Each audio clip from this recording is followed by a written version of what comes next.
já teve juntos em entrevistas aqui no Revista, em outros eventos, e você fala muito dessa tua origem griot. O que é e por que é importante afirmar isso quando a gente fala da tua filosofia e de filosofia? É porque a minha filosofia, minha formação filosófica não foi só na universidade. Eu tenho uma formação que acaba sendo familiar. Acabei aprendendo histórias com meu avô. Então, assim, meu avô materno vem de uma linhagem guerroá, uma linhagem griot, que é dessa região da África do Oeste, o Império Mandecá, o Reino Mandecá, o Reino Maninca. E nesse Reino Maninca a gente tinha o quê? Aquelas pessoas responsáveis por contar a tradição, que tinham o papel de contar as histórias, exaltar os feitos heróicos das rainhas, dos reis, falar um pouco da transmissão dos costumes, e tem esse papel, os griots. Então as famílias de Gele, famílias de Gelibas, por exemplo, como os Cuiatê, os Sissoko, os Jabaté, são famílias dessa região que têm esse papel de contar e narrar as histórias. Então eu aprendi histórias com meu avô, que ele aprendeu com o avô dele. Então isso foi muito valioso, essas histórias que eu aprendi com ele. E que não se perderam, né, Renato? Não se perderam. Algumas delas, inclusive, eu encontrei versões muito semelhantes com as que meu avô me contou, com Boubacar Ndiaye, que é um griot, né, ali da região do Senegal, mora em Paris, mora na França, e que a gente, quando se encontrou, eu falei, se conheço o final dessa história já. Ele, como você conhece? Meu avô me contou essa história há muito tempo, desde garoto. Isso foi muito especial, né? Então, essa vivência familiar griot, ela me trouxe elementos para minha formação filosófica. Eu filosofia grega, filosofia alemã, né, filosofia clássica.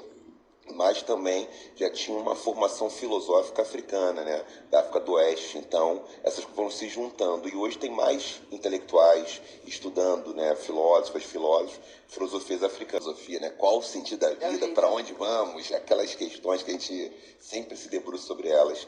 Tem um filósofo africano do Kemet, que é o Amenemop. Amenemop, ele dizia uma coisa muito interessante nos escritos dele, que o pensamento é um ato cardíaco. Com outras palavras, né, que ele dizia isso, interpretando que pensar tem a ver com o coração. Então, o pensamento, os sentimentos, o nosso caráter, tudo habita o coração.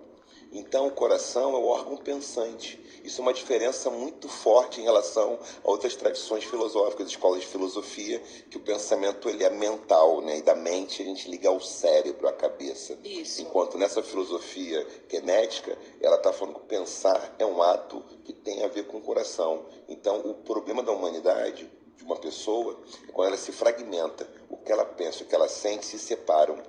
Essas coisas têm que estar muito juntas. Isso faz uma pessoa ter uma vida mais leve. Então, uma boa vida, uma vida sábia, ela tem relação direta com o nosso pensamento não entrar em tensão com aquilo que nós sentimos. Porque quando isso acontece, a gente se sente fragmentado. Adoece. Doença. Inflamação. Usa a palavra inflamação da alma, inflamação do coração, inflamação do espírito. Então, ele fala sobre isso. Sabe que, assim, as filosofias orientais, sim. Eu gosto muito, né, por ser praticante de yoga e tudo mais, falam muito dessa reunião, que não dá para você ser tão mental. Existe essa correlação também em filosofias africanas? Como é que é isso, Nogueira?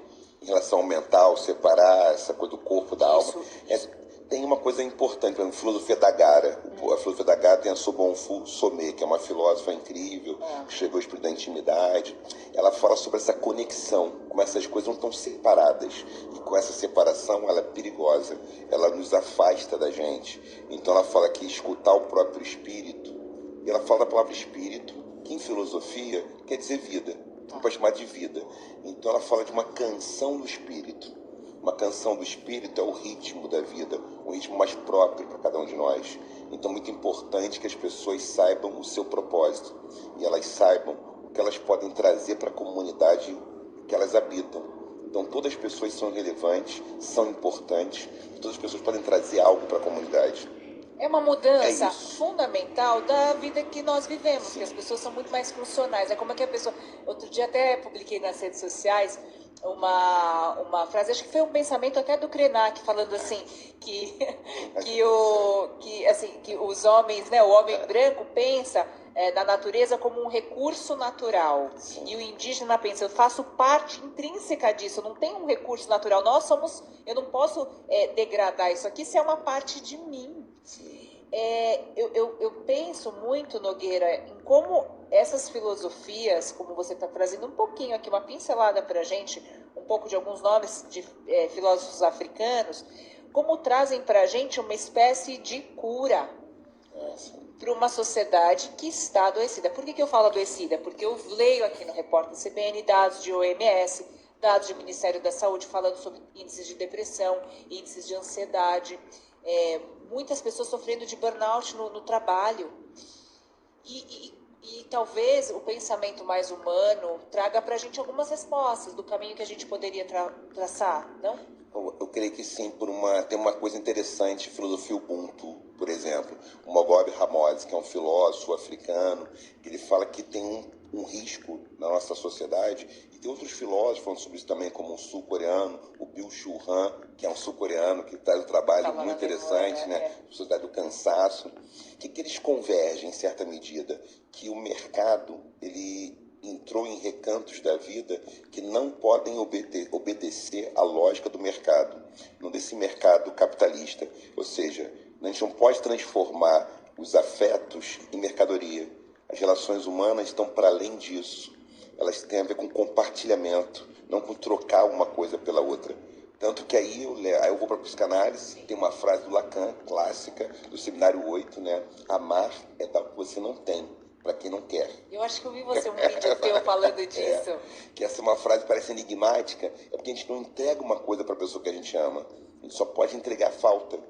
Isso faz uma diferença. E aí eu vou àquela ideia, uma coisa que a gente conversou outro dia, em relação ao amor em algumas outras culturas, onde o amor não tem a ver com o caráter romântico nesse sentido, mas tem muito a ver com a amizade. A amizade está na base de um bom relacionamento. Uau. Né? Tem que ter aí você tem confiança na pessoa. Você confia para dizer o que você sente, mesmo as coisas ruins que você está sentindo, mesmo os limites, as dificuldades. Porque isso é um elo, é um laço que não se quebra, né? Não tem só seu lado bonito editado. Então essa é uma questão da intimidade. A intimidade nos exige mostrar, apresentar as nossas sombras, nossas faltas, nossas incongruências, contradições.